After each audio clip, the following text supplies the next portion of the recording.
परिचित अपरिचित क्रांतिकारियों के पावन स्मरण में एक नाम चाफेकर बंधुओं का है, जिन्होंने कई अंग्रेज अधिकारियों की गोली मारकर हत्या कर दी थी। लेकिन इन्हीं के एक साथी के द्वारा सरकारी गवाह बनने के कारण चाफेकर भाइयों को पकड़ लिया गया और दामोदर राव बालकृष्ण एवं वासुदेव चाफेकर ने भरी अदालत में सरकारी गवाह की गोली मारकर हत्या कर दी थी। एक ही माता के 3 क्रांतिकारी पुत्रों को एक साथ फांसी पर लटकाए जाने की यह घटना विश्व में अद्वितीय है। तो आइए देखते हैं वीर बलिदानी भाइयों बंधुओं पर आधारित नाटक समर्पण श्री जी बाबा सरस्वती विद्या मंदिर के छात्रों द्वारा, जिसे निर्देशित किया है आचार्य श्री विजय यादव जी ने और गीत रचना एवं सह संयोजन किया है आचार्य डॉक्टर श्री धर्मेंद्र कुमार अग्रवाल जी ने। एक बार जोरदार तालियां श्री जी बाबा सरस्वती विद्या मंदिर के छात्रों के लिए।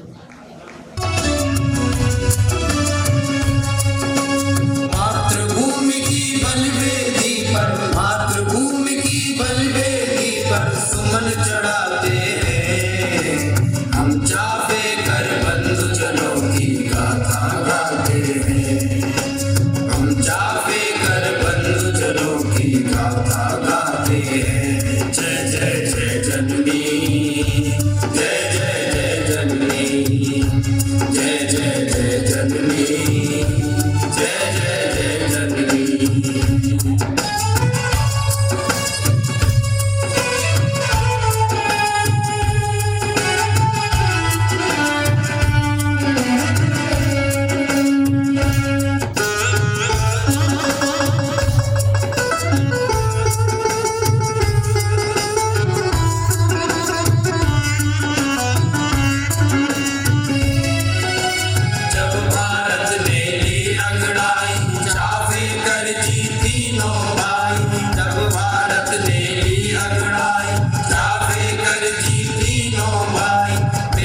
सबने एक साथ ही आजादी की कसमें खाई, मिलकर सबने एक साथ ही आजादी की कसमें खाई। उन्हीं वीर सपूतों की हम कथा सुनाते हैं हम, चाफेकर बंधुजनों की गाथा गाते हैं हम, चाफेकर बंधुजनों की गाथा गाते हैं।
अपराधियों को अदालत में पेश किया जाए। संतरी दामोदर पंत चाफेकर और बालकृष्ण पंत चाफेकर को अदालत में उपस्थित होने के लिए आवाज दो। सरकार बनाम दामोदर और बालकृष्ण चाफेकर अदालत में हाजिर हो, हाजिर हो, हाजिर हो। भारत माता की जय, भारत माता की जय। वंदे मातरम, वंदे मातरम। सोचे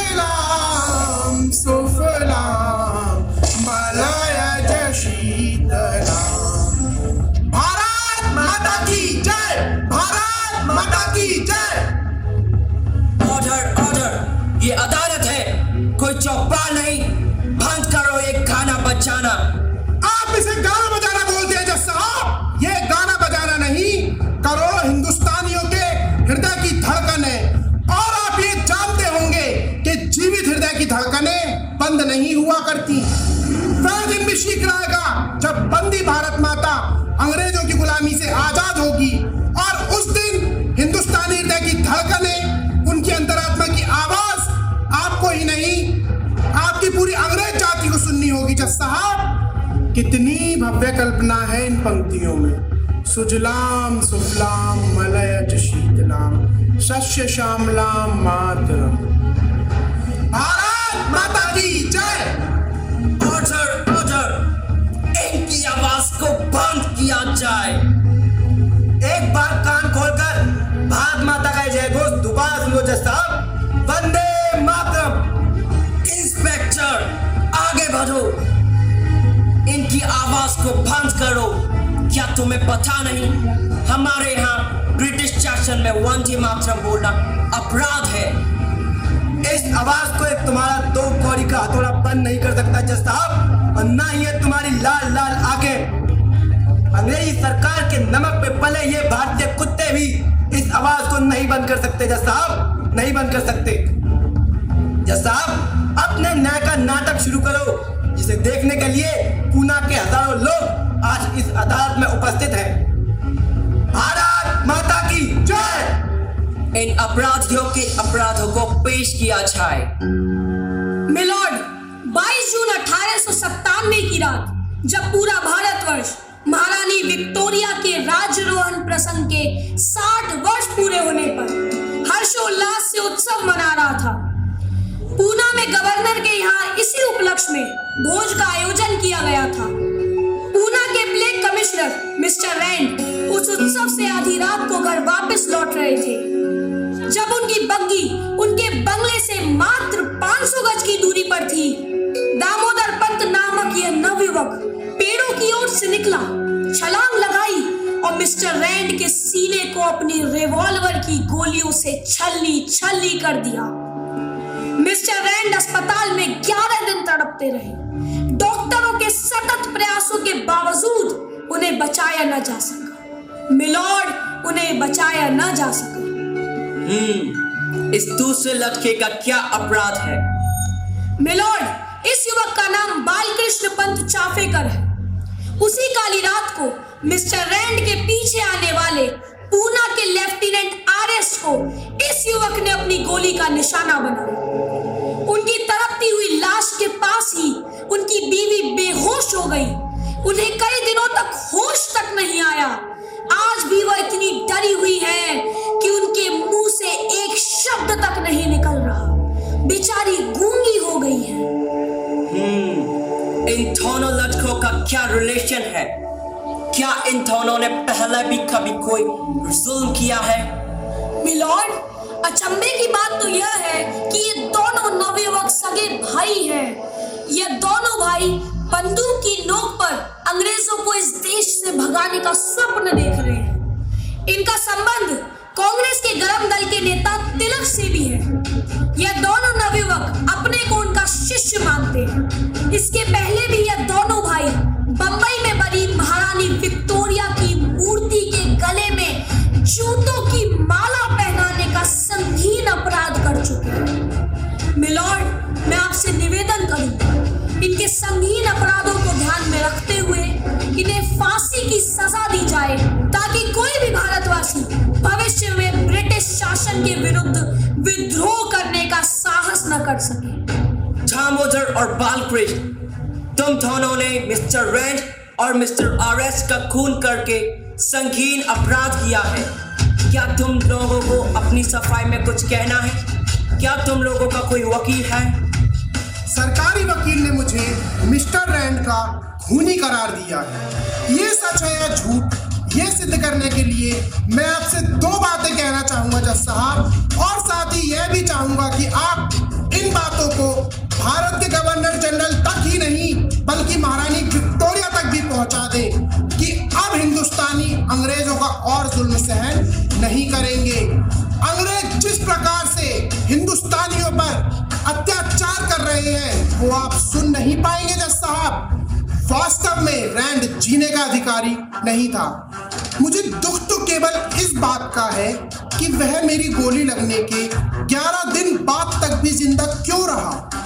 लड़के तुम्हारे एक एक शब्द सरकार को चैलेंज कर रहे हैं। तुमने अदालत में अपने गुनाहों को स्वीकार कर लिया है।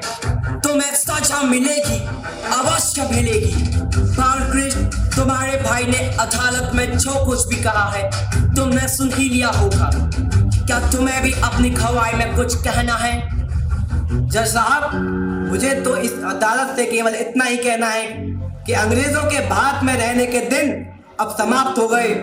आज रैंड और आरेस्ट को गोली मारी है, कल हजारों अंग्रेजों को एक साथ गोली का निशाना बनाया जाएगा। देश की धरती पर 1857 की क्रांति का इतिहास एक बार फिर से दोहराया जाएगा। गुरुदेव लोकमान्य तिलक ने भी घोषणा की है कि स्वतंत्रता हमारा जन्म सिद्ध अधिकार है। अंग्रेज अगर इस अधिकार को हमें वापस नहीं करते तो हिंदुस्तानी देशभक्त इसे रिवॉल्वर की गोलियों से वापस लेंगे। नॉनसेंस! अदालत में इस तरह की भाषा बोलना अपराध है। तुम्हें इसके लिए भी सजा मिलेगी। जज साहब, आरेस्ट के खून के लिए तो मुझे सजा मिलने ही वाली है। अगर आप इससे संतोष ना कर पाए तो मेरी लाश को एक बार और फांसी के फंदे पर लटका कर संतोष कर लेना। मिलोड, चाफेकर बंधु बालकृष्ण पंत और दामोदर पंत का मैं वकील हूं। मुझे मेरी बात रखने का मौका दिया जाए। यस, आपको अपनी बात रखने की आज्ञा है। मिलोड, मिस्टर रैंड और आरेस्ट की हत्या हुई, यह सच है, लेकिन इन दोनों अधिकारियों के काम से पूरी जनता में घोर असंतोष था, यह भी सच है। बालकृष्ण पंत और दामोदर पंत ने ही इनका खून किया है। इस बात का सरकार के पास कोई सबूत, कोई प्रमाण या कोई गवाह है जिसने अपनी आंखों से ये करते हुए इन्हें देखा हो? मिलोड, इन दोनों ने आज जो कुछ भी इस अदालत में कहा उसका वास्तविकता से कोई भी संबंध नहीं। ये बस इन्होंने अपनी जवानी के जोश के कारण कहा। मैं आपसे यही कहता हूं कि ये दोनों निर्दोष हैं। पुलिस कर्मियों ने इन पर झूठे आरोप लगाए, इसके कारण ये उत्तेजित हो गए थे। मिलॉर्ड, दामोदर पंत और बालकृष्ण पंत वास्तविक खूनी हैं। इन्होंने भरी अदालत में अपने अपराध को स्वीकार किया है। इससे पुख्ता और ठोस सबूत आखिर क्या हो सकता है? क्या इसके बाद भी किसी तर्क, किसी गवाह की आवश्यकता रह जाती है? मिलॉर्ड, विपक्ष के वकील मामले को बेवजह उलझाना चाहते हैं। मिलोड, अदालत का काम है सही गुनहगार को पकड़ना और सजा देना, लेकिन मैं आपसे पहले ही ये निवेदन कर चुका हूं कि ये दोनों निर्दोष हैं। सरकारी पक्ष के वकील मुझ पे ये आरोप लगा रहे हैं कि मैं इस मामले को उलझा रहा हूं। ये झूठ है मिलोड, ये झूठ है। मैं बस यही कहना चाहता हूं कि जब तक इस मामले की सही तरीके से जांच नहीं की जाती तब तक कोई भी निर्णय लेना न्याय का गला घोटना होगा। मिलोड, मैं चाफेकर बंधुओं का मित्र हूँ, मुझको अदालत से कुछ कहना है। मिलोड, यह नवयुवक अदालत में अपनी बात रखना चाहता है, कृपया इसे मौका दिया जाए। आज्ञा है। नवयुवक, तुम्हारा नाम क्या है? तुम अदालत में क्या कहना चाहते हो? तुम्हारा इस मुकदमे से क्या संबंध है? मिलॉर्ड, मेरा नाम श्री कृष्णचंद्र बिड़े है। इस मुकदमे से मेरा सीधा सीधा संबंध है। रैंड और आरेस्ट का खून मैंने किया है साहब। दामोदर पंत और बालकृष्ण पंत, यह दोनों निर्दोष हैं। पुलिस इन्हें बेवजह फंसा रही है साहब। हाँ साहब, खूनी मैं हूँ, खून मैंने किया है साहब, तब फांसी मुझको मिलनी चाहिए। अरे तुमको यहाँ आने के लिए किसने बोला? तुम क्यों झूठ बोल रहे हो मेरे दोस्त? केवल इसलिए ना तुम्हारे दो मित्रों को आज फांसी की सजा मिलने वाली है? नहीं बेटे, नहीं। खून हमने किया है, फांसी की सजा भी हमें मिलेगी। What nonsense! फांसी, फांसी, फांसी!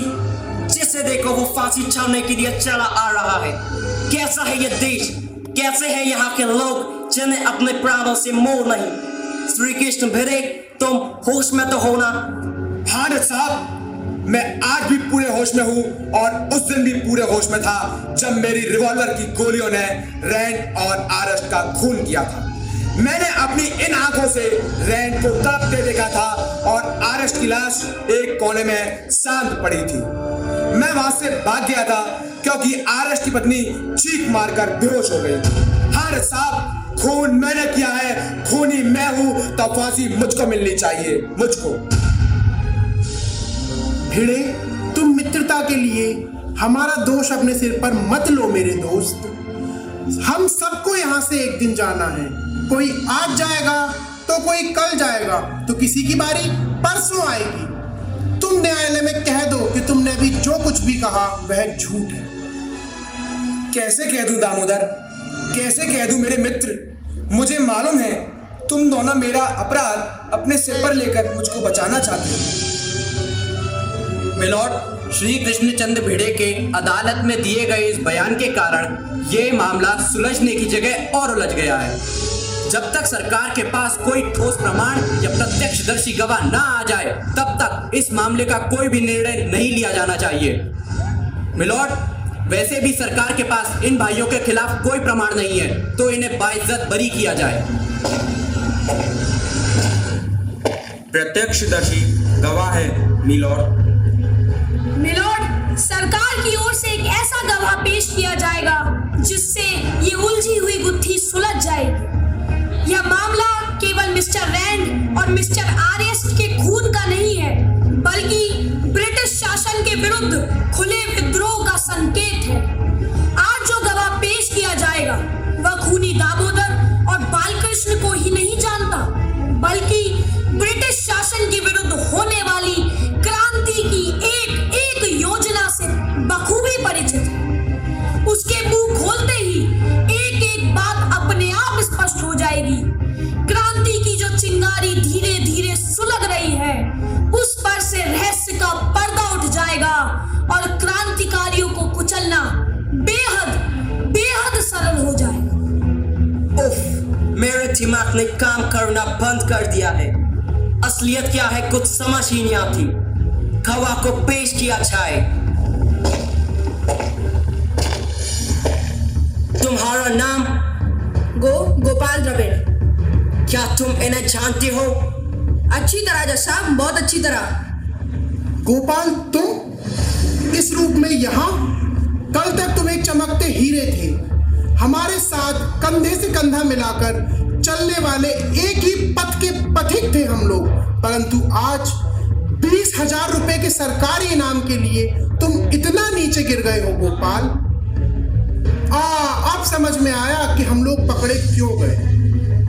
तुम मित्रता के नाम पर कलंक हो गोपाल, कलंक।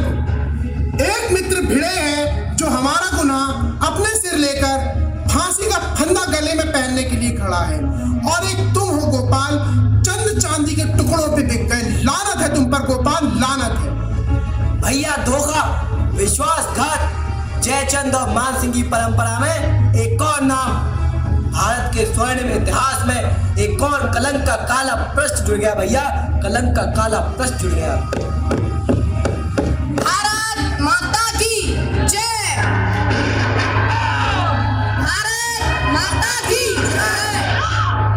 कलंक का काला पृष्ठ नहीं भैया, त्याग और बलिदान से युक्त एक और स्वर्णिम पृष्ठ, जिस पर भारत माता को गर्व होगा, जो आज लिखा जाएगा। अगर तुम में से कोई आगे बढ़ा तो मैं जज को गोली मार दूंगा। ना रहेगा बांस और ना बजेगी बांसुरी। सभी लोग अपने अपने हथियार फेंक दो और अपने अपने हाथ ऊपर कर लो। Hands up. लड़के, मैं तुमसे कहता हूँ अपनी रिवॉल्वर नीचे फेंक दो, नहीं तो गोली मार दूंगा। अंग्रेजों के नमक पर पलने वाले हिंदुस्तानी कुत्तों, तुम भी हिंदुस्तानी हो। तुमने भी इस माँ का अन्न खाया है और जल पिया है। आज तुम्हारी वजह से ही हमारी भारत माता आंसू बहा रही है। अगर तुम में जरा सी भी शर्म है तो ये रिवॉल्वर जो तुम हम देशभक्तों की ओर तान रहे हो, इसकी गोलियां अगर इस जज के सीने में घुस जाती तो तुम्हारा नाम भी स्वर्ण अक्षरों में लिख जाता। लड़के, तुम अपने आप को पुलिस के हवाले कर दो। डरो नहीं इंस्पेक्टर, आगे बढ़ो। मैं तुम्हें मारकर अपने हाथों को गंदा नहीं करना चाहता, तुम्हारे परिवार को अनाथ नहीं बनाना चाहता। तुम भी किसी भारतीय लल्ला की मांग के सिंदूर हो। भावी भारत के निर्माण के लिए साधना करने वाली किसी नन्ही कली के बाप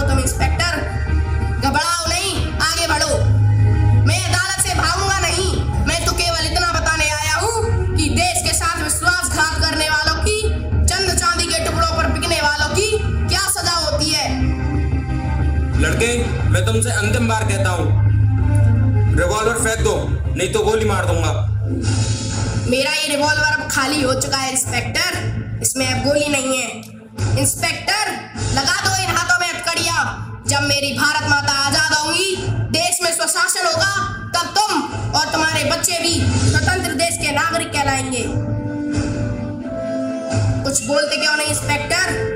शायद तुम्हारे पास बोलने के लिए शब्द शेष नहीं है। हाँ, पर इतना सुन लो, वफादारी अच्छी होती है, लेकिन वो वफादारी कैसी जो अपने ही देश का चमन लूटती रहे, अपने देश के लोगों पर अत्याचार होते रहे और अपनी आंखों के सामने हमारी माँ बहनों की इज्जत लुटती रहे, और ये नीच अंग्रेज हमें लूटते रहे और हम पुलिस इंस्पेक्टर का टोप पहने हुए वफादारी के नाम पर ये सब देखते रहे। इंस्पेक्टर, नौजवान वो होता है जिसका खून अत्याचारों को देखकर खौल उठता हो, जिसकी भुजाएं मचलने लगती हो और कदम कुछ करने के लिए आगे बढ़ जाते हो, और तब इतिहास के पन्नों में एक नई शौर्य गाथा, एक नया स्फूर्तिदायक प्रसंग अंकित हो जाता है। ब्रिटिश सरकार की यह अमानत पिछले 5 वर्षों से अपने सिर पर ढोता आया हूँ, आज इसे वापस करता हूँ। गुलामी की हवा में सांस लेने से बड़ा अपराध और कोई नहीं होता जज साहब, और कोई नहीं होता। इंस्पेक्टर, आज केवल 14,000 अंग्रेज भारत में हैं, जो पूरे 24 करोड़ हिंदुस्तानियों को अपनी उंगली पर नचा रहे हैं। अगर आज उन भारतीय गद्दारों की आंखें खुल जाएं, तो इन अंग्रेजों के अत्याचारी राज्य का अंत आज ही हो जाएगा। भारत माता की जय। आज तुमने मेरी आंखें खोल दी। धन्य है वो माँ जिसने तुम जैसे पुत्र रत्नों को जन्म दिया है। मुझे माफ कर दो मेरे भाई, मुझे माफ कर दो। अब मैं भी देश की सेवा करूंगा, अपने प्राणों का अगर त्याग करना पड़े तो भारत माता की सेवा में करूंगा। भारत माता की जय। वासुदेव, हम लोग दोनों तो माँ को छोड़कर जा ही रहे थे, ये तुमने क्या किया? तुम भी आ गए माँ को बेसहारा छोड़कर। भैया, मन छोटा मत करो, माँ ने खुद मुझे यहाँ पर इसी काम के लिए भेजा है। माँ ने रिवॉल्वर देते समय आंखों में आंसू भरकर मुझे कुछ समझा दिया था। मैंने भारत माता के चरणों में चढ़ने के लिए पहले ही 2 फूल भेजे हैं, आज तुम्हें भी उसी मार्ग पर भेज रही हूँ, क्योंकि देवता के चरणों में केवल ताजे और खिले फूल ही चढ़ाया करते हैं बेटा। Order, order. इन सारी घटनाओं से साफ हो गया है कि दामोदर और बालकृष्ण ही वास्तविक खूनी है। इन दोनों को फांसी की सजा दी जाती है। अदालत में उपस्थित होकर श्री कृष्ण भिरे नाम के इस नवयुवक ने सरकार और अदालत को गुमराह करने की कोशिश की है, इसलिए इसे 10 वर्षों की कठोर कारावास की सजा दी जाती है। यह आप मेरे साथ घोर अन्याय कर रहे हैं जज साहब। मुझको फांसी दीजिए, मुझको फांसी दीजिए, मुझको कारावास नहीं, मुझको फांसी चाहिए जज साहब, फांसी। नॉनसेंस में उपस्थित होकर बालकृष्ण और दामोदर के छोटे भाई वासुदेव ने सरकारी गवाह की हत्या कर संगीन जुर्म किया है। ये हुकूमत को खुली चुनौती है, इसलिए इसे भी फांसी की सजा दी जानी चाहिए। परंतु मैं इसकी छोटी उम्र देखकर इस पर दया कर रहा हूँ, इसलिए मैं इसे आजीवन कारावास या फांसी में से कोई एक चूज करने का मौका दे रहा हूँ। बोल लड़के, क्या चाहता है? इस प्रश्न का उत्तर मैं बस इतना ही कहूंगा जज साहब, फांसी, फांसी और फांसी। तुम मरना क्यों चाहते हो लड़के? तुम्हारी छोटी उम्र देखकर मैं तुम पर दया कर रहा हूँ कि तुम्हें फांसी ना दी जाए। ओ जज, तुम अपनी दया अपने पास रखो। तुम्हारी कलम से मैं अपनी भाग्य की रेखाएं नहीं लिखवाना चाहता, इसको लिखने वाला तो कोई और ही है। नॉनसेंस! इस लड़के को भी फांसी दे दी जाए। वंदे मातरम! भारत माता की जय! भारत माता की जय! वंदे मातरम! वंदे मातरम!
सत्य यहाँ उत्सव है अपना, राष्ट्रभक्त का सुंदर सपना, खिले अध खिले सब चढ़ जाए माता के चरणों में सपना, खिले अध खिले सब चढ़ जाए माता के चरणों में सपना, इसी भाव की गौरव गाथा हम बतलाते हैं, हम चाहे कर बंधु जनों की गाथा गाते हैं, हम चाहे कर बंधु जनों की गाथा गाते हैं।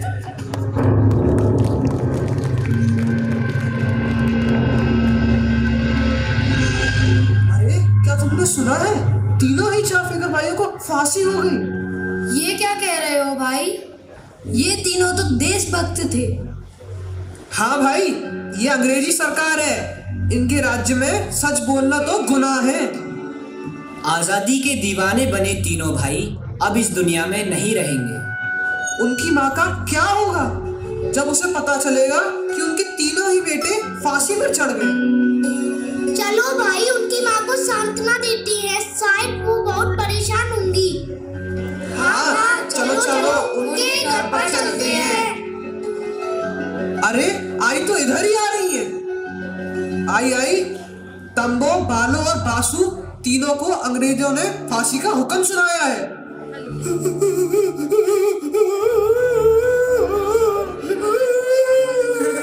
हे प्रभु, ये तूने क्या कर डाला? मेरे तीन ही लाल थे और तीनों ही तूने भारत माता की चरणों में समर्पण कर दिए। मेरे तीनों ही चढ़ गए लाल भारत माता की चरणों में। आई तो पागल हो गई है। हे ईश्वर, इन्हें शक्ति दे। नहीं नहीं, मैं पागल नहीं हूँ, मैं तो आज बहुत खुश हूँ। मेरा सिर आज गर्व से ऊंचा हो गया, पर दुख है तो बस इस बात का कि ईश्वर ने मुझे 3 ही पुत्र दिए, 10-20 क्यों नहीं दिए? मैं उन्हें भी भारत माता की चरणों में चढ़ा देती। क्या तू इतना कंजूस है? तेरे पास फूलों की कमी है क्या? हे प्रभु, मुझे शक्ति दे, मैं भी अपना जीवन भारत माता की चरणों में समर्पण कर सकूं।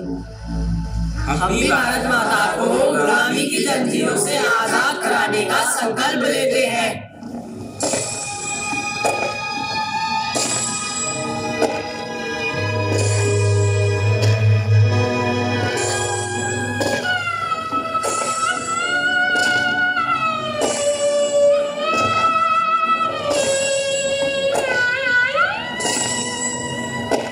तुम लोगों को अब फांसी होने वाली है, अगर तुम्हारी कोई अंतिम इच्छा हो तो बताओ। मन करता है इस धरती पर हो मेरा सतवार जन्म, फांसी का फंदा मैं चूमूं कहकर वंदे मातरम, वंदे मातरम, वंदे मातरम, भारत माता की जय। चले हम फिदा जानो तन साथियों, अब तुम्हारे हवाले वतन साथियों।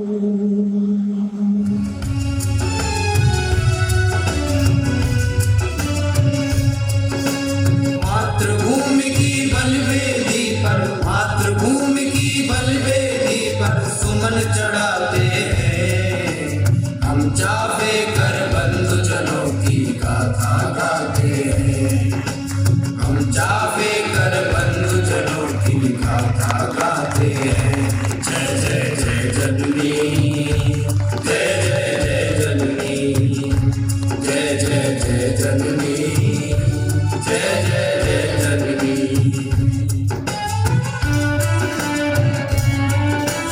तीनों सिंह चले मस्ताने, हंसते हंसते गाते जाते, तीनों सिंह चले मस्ताते, हंसते हंसते गाते जाते, इस जीवन में इतना ही बस कहते फांसी पर चढ़ जाते, इस जीवन में इतना ही बस कहते फांसी पर चढ़ जाते, दीन दयाल बड़ी श्रद्धा से शीश नवाते हैं, हम चाहे कर बंधु जनों की गाते हैं। हम चाफेकर बंधुजनों की गाथा गाते हैं। जय जय जय जननी, जय जय जय जननी, जय जय जय जननी, जय जय जय जननी, जय जय जय जननी, जय जय जय जननी, जय जय जय जननी। भारत माता की, भारत माता की, वंदे वंदे। बहुत ही शानदार, उत्कृष्ट, अद्वितीय, बहुत ही सुंदर प्रस्तुति श्री जी बाबा सरस्वती विद्या मंदिर के छात्रों के द्वारा